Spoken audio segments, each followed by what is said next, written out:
Welcome to Medicine Woman Tarot. This is going to be a general reading for the sign of Aries. Please take what resonates and leave what doesn't. Father God, in the name of your Son, Jesus Christ, help me to give a clear and accurate reading for the sign of Aries. If you'd like to make any donations towards my channel, you can find the link in the description section. Just as a side note, with any donation you give, if you choose to, you could ask me a question in the comments section, and I will make a tarot video for you answering that question. I want to apologize in advance for any background noise you may hear due to the dog snoring.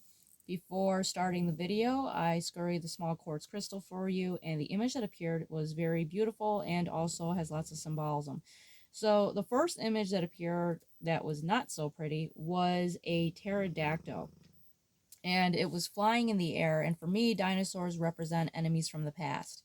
And the dinosaur pterodactyl was flying in the air, and there was like dark storm clouds around it. And then for a brief moment, it looked like the pterodactyl had the head of a man, and he had long dark hair, and then his face changed back into being a pterodactyl. So this could represent enemies from your past, and these are people that have always, wished you ill will, that were coming from a very demonic energy. Now, I feel like these people are somehow present in your energy, and especially the way the cards flipped out for you, but we'll get into that in a moment. Now, the next image that appeared, and this is the pretty image that appeared, was this ocean. And the ocean was like rised up, and it brought to mind the, Moses scene where there was a parting of the Red Seas. And the ocean waves were very high up in the air. Like they were just like kind of like in that motion, like they could drop down at any second. And what was holding them back, and it appeared only for a brief moment, was a small white cross, and then it blurred into like being this white light that was holding back this like ocean, and these like you could see almost like these like dragon almost like faces in the water, but it was being held back is what I saw. So the ones that are like wishing you ill will, the ones that are coming from a demonic energy, God is holding them back. Their full wrath is not going to hit you or touch you. You are being divinely protected by Jesus, and that is a beautiful message that's coming in for you. Because your enemies want to come crashing down upon you. They want to drown you, and God is holding them back where they're not allowed to do this. Now, the cards that flipped out for you today were a lot, so I might have to make a second half to the reading, but we'll see what happens. Now, the first card to flip out for you is the Five of Coins. So with the Five of Coins being here, this is your enemies wanting you to still be in this energy of being abandoned, being left out in the cold. This is like the homeless abandonment card. This is like complete poverty and anguish. And this is what your enemies want you to continue to be in. I feel like you were in this in the past, and this is where they were like happy to see you at. And that was clarified by the Five of Cups. This is you mourning over your spilled cups, you feeling that loss, you being in constant sorrow. And this is where your enemies were getting off on. And that was changed by God because you have the King of Coins here. This is financial stability. This was slow and steady wins the race. This represents that it took a long time to get to this point, but Jesus has blessed you with some type of financial abundance here with the King of Coins.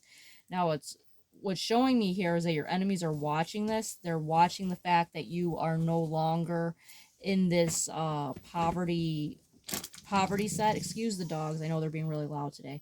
So your enemies are upset because you are no longer in that poverty state. But they're watching you. They're watching you rise up right now because these cards came out like this together. So you have the King of Coins to the Knave of Swords. Your enemies are watching you. They're watching the fact that you are no longer in poverty. They're watching the fact that you are no longer in sorrow, where they were getting off on that energy. They were being in like a gleeful demonic energy of watching you suffer. And it was like you were in a stagnation, and they saw this, and this is what was like making them happy because they're low vibrational demonic energies. But now they're watching you have this rise up. It's like that saying, you watched my fall, now you have to watch my rise. And now they are watching you rise here with the Knave of Swords. They're spying on you. They're watching you when you don't even think that they are, and they're gossiping about you, but they're being very vigilant and watching and spying on you. Now that was clarified by the Three of Coins. This is a like-minded collaboration here with the Three of Coins. So this could be more than one person that's spying on you. I feel like you have several enemies, and you also have the Three of Cups. So you could be up to 6 people, 3 people. Take it how it resonates, but there are people that are spying on you and watching on you. And this was like like-minded collaboration. This could have been a community that was like tormenting you, and they were all demonic energies that were like following you around and tormenting you and trying to keep you in a poverty state. They were hoping you were going to die in poverty is what I'm seeing here. And that was clarified by the Three of Cups. So with the Three of Cups being here, this is celebration. So there was like-minded collaboration and there was celebration. I feel like these people were always trying to celebrate and boast about, you know, your situation, but now they see that you're having your own celebration now that Jesus has elevated you. Jesus has made you go from rags to riches is what this energy is showing. And there's even this Bible verse, I believe the Virgin Mary said this prayer, that God will raise and elevate the ones that are in a poverty state and put them on the throne, and the one that was in the throne will be put in the poverty state. So I feel like that is the energy that is kind of coming through here, because they're upset that you're having the Ace of Wands. This is a passionate new beginning, a new start. You might have moved and relocated. You have a new life here with the Ace of Wands. And the next card that came out for you was the Moon card. So there's something you don't see here with the Moon card, but it's going to be illuminated to you. And what you don't see is the Six of Wands, which is praise and recognition, being known for something here with the Six of Wands, where your name is going to be known in a good way. And that is a beautiful energy that's coming through for you. And I'm more likely going to have to make the second half of the video, but I will, so I'll talk for as long as it lets me before it clicks off. Now, the next card that came out for you is the Medicine Rights accomplishments. So we'll get into that in the second half because it's going to click.